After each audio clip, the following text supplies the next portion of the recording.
Admission open. Play to 10th class in Cambridge Heights School, affiliated to CBSE board in New Delhi. During COVID-19 classes, continue via live streaming classes. Damoh विधानसभा seat पर उपचुनाव होना है, लेकिन इन दिनों यहां पर राजनीतिक उथल-पुथल जमकर मची हुई है। भाजपा प्रत्याशी के वैकल्पिक ऐलान के बाद भी दावेदार अपनी अपनी दावेदारी पेश कर रहे हैं। साथ ही शक्ति प्रदर्शन भी जारी है। मंत्री गोपाल भार्गव के पुत्र अभिषेक भार्गव जब दमोह पहुंचे तो उनका स्वागत देखने लायक था। दरअसल श्री हनुमान सेवा समिति मड़ियाहार के द्वारा मानस भवन में कोरोना वॉरियर्स सम्मान समारोह का आयोजन किया गया था, जिसके मुख्य अतिथि युवा नेता अभिषेक दीपू भार्गव थे, जिनका युवाओं ने गर्मजोशी के साथ भव्य स्वागत किया। उन्होंने कहा कि लोग पत्थरों से घायल होते हैं, लेकिन उन्हें दमोह के लोगों ने फूलों से घायल कर दिया। दीपू भार्गव के अलावा पूर्व वित्त मंत्री के पुत्र सिद्धार्थ मलैया की भी युवाओं में खासी पकड़ है। उनका भी कार्यक्रम के दौरान युवाओं ने नारेबाजी करते हुए भव्य स्वागत किया। यहां तक कि दमोह विधायक कैसा हो, सिद्धार्थ मलैया जैसा हो, दमोह सांसद कैसा हो, अभिषेक भार्गव जैसा हो, कुछ इस तरह के नारे भी यहां पर लगाए गए।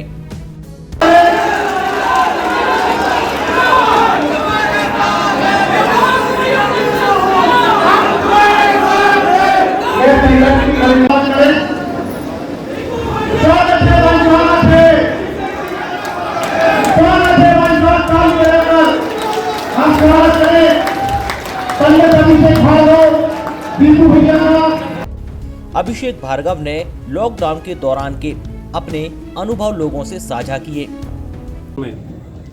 वैक्सीनेशन प्रोग्राम जो हो रहा था उसमें पहले फेज में जो फ्रंट लाइन वॉरियर्स हैं, जिन्हें हम फ्रंट लाइन वॉरियर्स कहते हैं, जिसमें स्वास्थ्य विभाग भी है और नगर पालिका इत्यादि के भी, तो देखने में आया है कि कई लोगों ने वैक्सीनेशन नहीं लगवाया। उसमें 100% वैक्सीनेशन नहीं हो पाया था, जिसकी तैयारी पूरी प्रशासन ने की थी।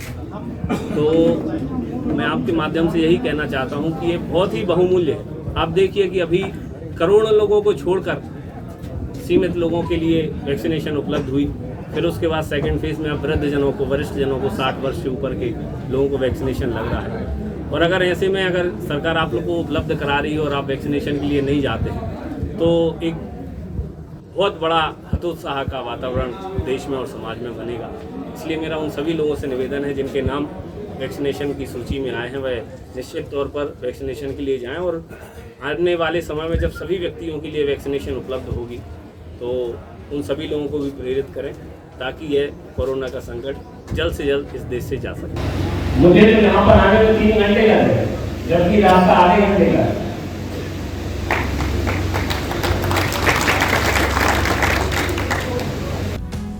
दूसरी तरफ सिद्धार्थ मलैया भी चुनाव लड़ने की मूड में दिखाई दे रहे हैं और अपनी दावेदारी भी उन्होंने पेश कर दी है। कार्यक्रम में मुख्य रूप से कोविड-19 के दौरान संक्रमण से जान गंवा बैठे कोरोना वॉरियर्स स्वर्गीय केशव रैकवार की पत्नी बबीता रैकवार को सम्मानित किया गया और इनके सेवा कार्यों की सराहना की गई। वहीं डॉक्टरों, स्वास्थ्य कर्मियों और सफाई कर्मियों के अलावा उन सभी संस्थाओं और लोगों का भी सम्मान किया गया जिन्होंने लॉकडाउन में लोगों की मदद की। ये कार्यक्रम तो सम्मान समारोह का था, लेकिन अभिषेक भार्गव और सिद्धार्थ मलैया के समर्थन में युवाओं ने जमकर शक्ति प्रदर्शन किया।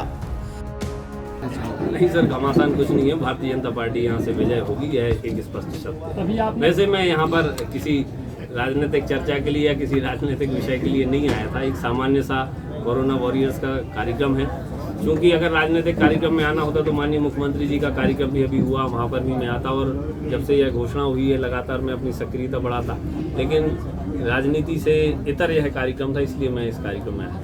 मलैया जी को टिकट ना मिलने से उनके बेटे की भी निर्दलीय चुनाव लड़ने की उम्मीद बन रही है। देखिए, अभी तो यह काल्पनिक विषय है और काल्पनिक विषयों के जवाब राजनीति में इतनी जल्दी नहीं दिए जाते हैं। जब समय आएगा तब इसका भी जवाब मैं दूंगा। आपने कार्यक्रम में कहा कि बातें करने वाले तो बहुत होते हैं, चुनिए उसे जो काम करिए। आपका इशारा किसकी तरफ का, क्या कहना चाहिए? नहीं, मेरा इशारा पूरे देश के लिए है, उन देश के नेताओं के लिए है जो बातें करते हैं, काम नहीं करते हैं। ऐसे मुझे किसी का नाम लेके स्पष्ट उदाहरण देने की आवश्यकता नहीं है। मैं तो केवल लोगों को यह बताना चाहता था कि समाज सेवा ही एक ऐसा क्षेत्र है जिसमें नेताओं को सबसे पहले आगे आकर काम करना चाहिए। भैया अब देखिए सर, वही मैं आपसे कह रहा हूँ कि आने वाले समय में तो तैयारी तो मेरी सभी चीज़ की है, पार्षदी से लेके विधायकी और लोकसभा की हर चीज़ की तैयारी हम करके रखते हैं, क्योंकि हम राजनीति में हैं और आगे हमें राजनीति ही करना है। यह तो हमारा लक्ष्य स्पष्ट है और राजनीति के माध्यम से समाज सेवा करना है। कहाँ से लड़ेंगे, कब लड़ेंगे, किस समय में लड़ेंगे, विधानसभा के चुनाव के समय लड़ेंगे या लोकसभा के चुनाव के समय लड़ेंगे, यह परिस्थिति और आने वाले समय में डिसाइड। आपने कहा जातिवाद नहीं, परिपक्व नेता हैं तो हम तो प्रतिदिन तैयारी के मूड में रहते हैं। कल चुनाव करवा लीजिए तो हम कल लड़ लेंगे। पिछली बार भी चर्चा आई थी आपकी कि आप जी जरूर। भारतीय जनता पार्टी की में यह बड़ी खूबसूरत बात है कि कोई भी व्यक्ति कहीं से भी अपना दावा प्रस्तुत कर सकता है, लेकिन यह हमारा शीर्ष नेतृत्व भी तय करता है कि उस व्यक्ति का, उस कार्यकर्ता का कहाँ उपयोग करना है। तो जब समय आएगा तब तय करेंगे सर। विचार क्या है विधानसभा के लोकसभा? वही मैं आपसे कह रहा हूँ कि यह पार्टी तय करेगी। पार्टी कहेगी पार्षदी का लड़ जाइए तो मैं पार्षदी के लिए भी तैयार हूँ। दोनों युवा नेता मिलकर क्या कोई संदेश देना चाहते हैं दमोह के लिए? देखिए, युवाओं का तो समय ही है राजनीति में।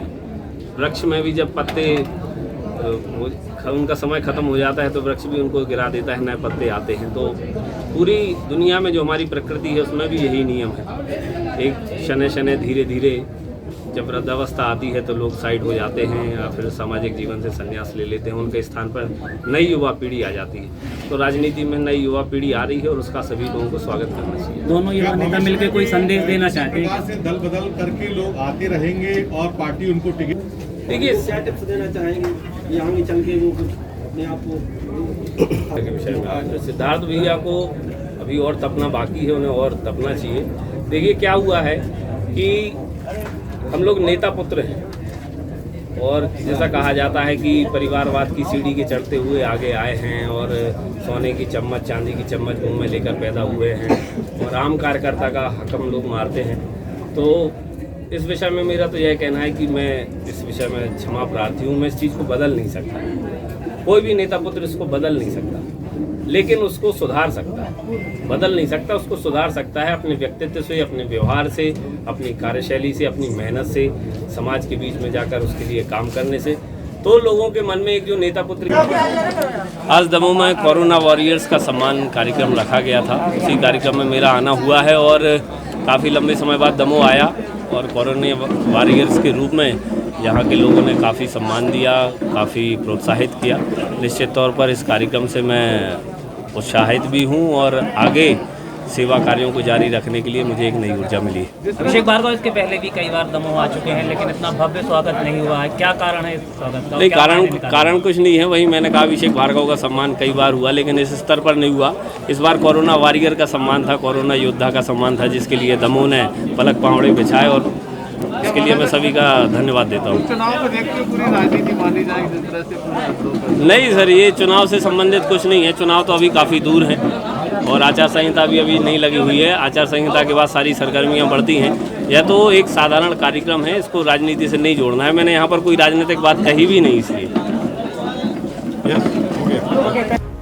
दमोह की राजनीति में आने वाले समय में बड़ा उलटफेर होने की पूरी संभावना जताई जा रही है और कहीं ना कहीं भाजपा खेमे में खलबली भी जरूर मच रही होगी। सागर टीवी न्यूज़ के लिए दमोह से शांतनु भारत की रिपोर्ट।